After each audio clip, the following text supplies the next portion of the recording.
अस्सलामुअलैकुम मेरे अजीज़ दोस्तों। रूहानी तालीम के इस पाक और मुबारक मंच पर आप सभी का दिल की गहराइयों से स्वागत है। दोस्तों, आज की ये पेशकश सिर्फ एक कहानी नहीं है। ये उन टूटे हुए दिलों के लिए मरहम है।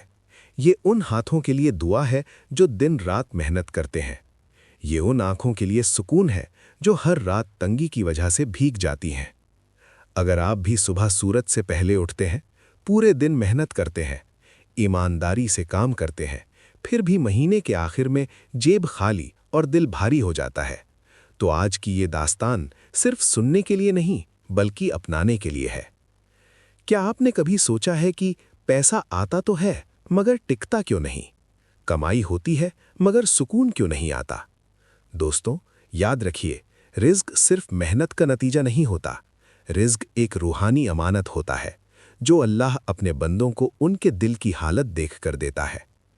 आज हम सुल्तानुल औलिया हज़रत शेख अब्दुल कादिर जिलानी रहमतुल्लाह अलैह की रूहानी तालीम की रोशनी में रिज़्क में बरकत के उन उसूलों को समझेंगे जो सदियों से मुर्दा किस्मतों को जिंदा करते आ रहे हैं। इस वीडियो को पूरा देखिएगा, क्योंकि मुमकिन है आज अल्लाह आपकी ज़िंदगी का वो दरवाज़ा खोल दे जो सालों से बंद पड़ा था।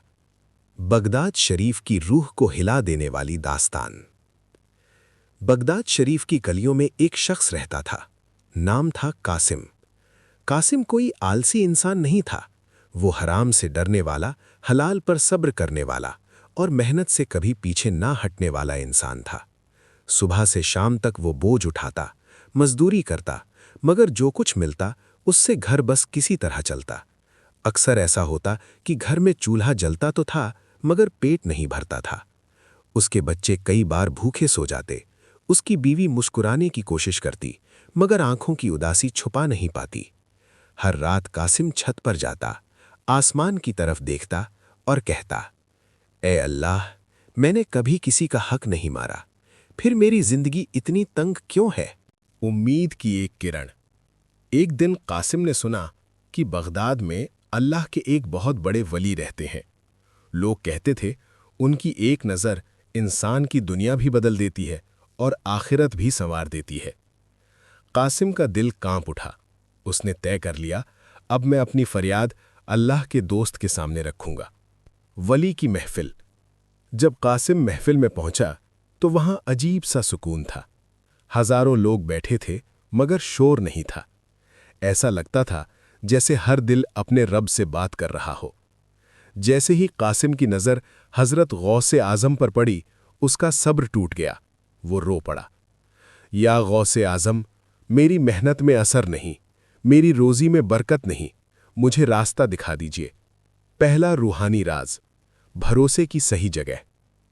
हज़रत ने फरमाया, ए कासिम, तू मेहनत को सब कुछ समझ बैठा है।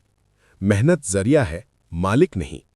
जब इंसान ये सोचने लगता है कि मेरी मेहनत ही मुझे पाल रही है, तो अल्लाह उसे उसकी मेहनत के हवाले कर देता है। और जहां अल्लाह की मदद हटती है, वहां बरकत नहीं रहती। हज़रत ने परिंदों की मिसाल दी। वे सुबह खाली पेट निकलते हैं मगर शाम को भरे पेट लौटते हैं। क्यों? क्योंकि उनका यकीन अपने रब पर होता है। दूसरा रूहानी राज, शुक्र बनाम शिकायत। फिर हज़रत ने फरमाया, बरकत का दूसरा दरवाज़ा है शुक्र। शिकायत रिज़्क को जंग लगा देती है और शुक्र रिज़्क को बढ़ा देता है। जो हर वक्त कहता है मेरे पास ये नहीं वो नहीं, वो कभी संतुष्ट नहीं रहता। और जो कहता है या अल्लाह तेरा शुक्र है, अल्लाह उसके हिस्से बढ़ा देता है। तीसरा रूहानी राज, देना सीखो। अब सबसे गहरा उसूल बताया गया, जो देता है वही पाता है। दुनिया कहती है बचाओ, जोड़ो, अल्लाह कहता है लुटाओ, बांटो। जब इंसान अपनी तंगी में भी किसी की मदद करता है तो अल्लाह कहता है अब इसकी जिम्मेदारी मेरी है। कासिम की बदली हुई जिंदगी। कासिम घर लौटा। पैसे वही थे मगर दिल बदला हुआ था। उस रात उसने शिकायत नहीं की, शुक्र किया। धीरे धीरे उसकी मेहनत में असर आने लगा। लोग उसे दुआ देने लगे। एक दिन एक सौदागर ने उसे अपने कारोबार में साझेदार बना लिया। आखिरी वसीयत। हज़रत ने फरमाया, दौलत को हाथ में रखना, दिल में नहीं, क्योंकि जो दिल में उतर जाए वही इंसान को रब से दूर कर देती है। आज का पैगाम। दोस्तों, अगर आप भी अपनी जिंदगी की तंगी दूर करना चाहते हैं तो 3 बातें अपनाइए।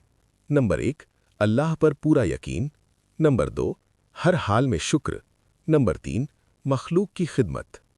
अगर ये पैगाम आपके दिल तक पहुंचा हो तो या गौसे आज़म लिखकर अपनी हाजिरी दर्ज करें। रूहानी तालीम का मकसद दिलों में नूर जगाना है। अल्लाह हम सबको हलाल रोज़ी, सुकून दिल और अपने ज़िक्र की मिठास अता फरमाए। आमीन। अल्लाह हाफ़िज़।